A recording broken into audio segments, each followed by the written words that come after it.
ठरलं तर मग या मालिकेच्या येणाऱ्या भागामध्ये आपण पाहणार आहोत की इकडे जोशी वकील मधुभाऊना सांगतात की तुम्ही कोर्टात हजेरी लावायला जाऊ नका. त्यामुळे हा प्रकार सगळा कुसुम अर्जुनला सांगते. तेव्हा अर्जुन बोलतो असं कारण की हजेरी लावायला जर मधुभाऊ गेले नाही तर त्यांचा जामीन रद्द होईल. तेव्हा सायली अर्जुनला बोलते हा सगळा आपल्यावर गेम होतोय आणि आपल्याला ह्याच्याबद्दल सगळी माहिती घेतली पाहिजे.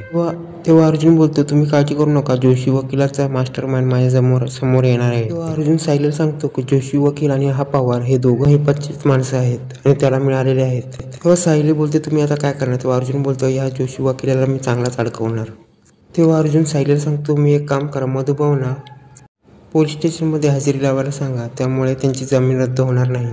तेव्हा सायली मधुभाऊना फोन करते. तेव्हा सायली मधुभाऊना बोलते तुम्ही पोलीस स्टेशनमध्ये हजेरी लावायला जात नाही. तेव्हा मधुभाऊ बोलतात की मला जोशी वकिलांनी सांगितलंय की हजेरी नाही लावली तरी चालते, की कोर्टाकडून परवानगी मिळाली की पोलीस स्टेशनमध्ये हजेरी नाही लावली तरी चालेल. तेव्हा सायली मधुभाऊना बोलते की असं कोर्टात कुठेही सांगितलं नाही की आणि कोणाचं पण ऐकू नका, पोलीस स्टेशनमध्ये जात राहा. तेव्हा कुसुम मधुभाऊना बोलते तुम्ही काही पण कोणावर विश्वास ठेवू नका, तो जोशी वकील तो जोशी वकील महिपालचाच माणूस आहे. तेव्हा कुसुम मधुभाऊना बोलते तुमची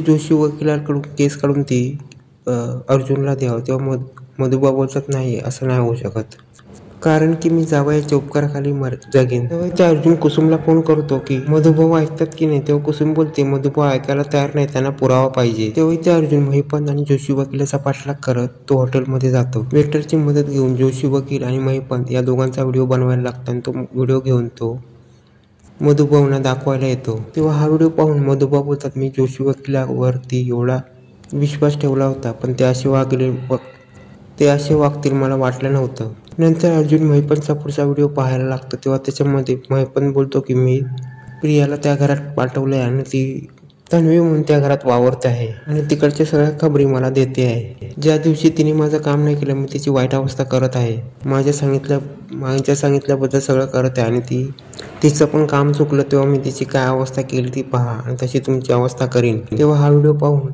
प्रियाचा पण सत्य त्यांच्या समोर आलं असतं. तेव्हा अर्जुनला कळतं की एका दगडात 2 पक्षी मारले गेलेत. तेव्हा अर्जुन बोलतो हा व्हिडिओ दाखवून तुमचे डोळे उघडलेत, मी हा व्हिडिओ दाखवून आमच्या घरच्याचे पण डोळे उघडणार आणि प्रियाचं सगळं सत्य त्यांच्या समोर आणणार आहे आणि मी सायलीला न्याय मिळवून देणार.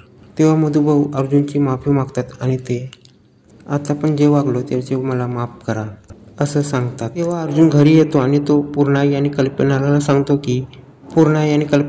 की प्रिया ही महिपालची खबरी आहे आणि ती सगळी इकडची खबरी महिपालला देत आहे आणि ती तन्वी बिनवी काही नसून ती खोटारडी आहे. व तिथे रविराज येतात आणि तो व्हिडिओ पाहतात आणि तो व्हिडिओ पाहिल्यानंतर रविराज रागवतात आणि प्रियाच्या पण कानाखाली देतात आणि थोबाडीत खाल्यानंतर प्रिया बोलते तो अर्जुन आणि महिपाल सगळं खोटं बोलतायत. तेव्हा रविराज बोलतात प्रियाला की काय गरज होती की तुला महिपालच्या बाजूने राहायची आणि तो महिपाल सांगतो की प्रिया किल्लेदार ही माझी खबरी आहे. तेव्हा रविराज प्रियाला बोलतात का सांग तू का तुला अशी गरज पडली की तू महिपालची बाजू घेतलीस. तेव्हा प्रिया रडायला लागते आणि बोलते हे सगळं खोटं आहे, हे माझ्याबरोबर सगळं खोटं होत आहे, हे मला फसवायला सगळे बघत आहेत. तेव्हा इथे प्रिया पूर्णाईला बोलते हे सगळं माझ्याबरोबर कारस्थान होत आहे आणि हे सगळं खोटं आहे. तेव्हा आता कल्पना आणि पूर्णाई आता पुढे काय निर्णय घेणार हे पाहणे रंजकच होणार आहे.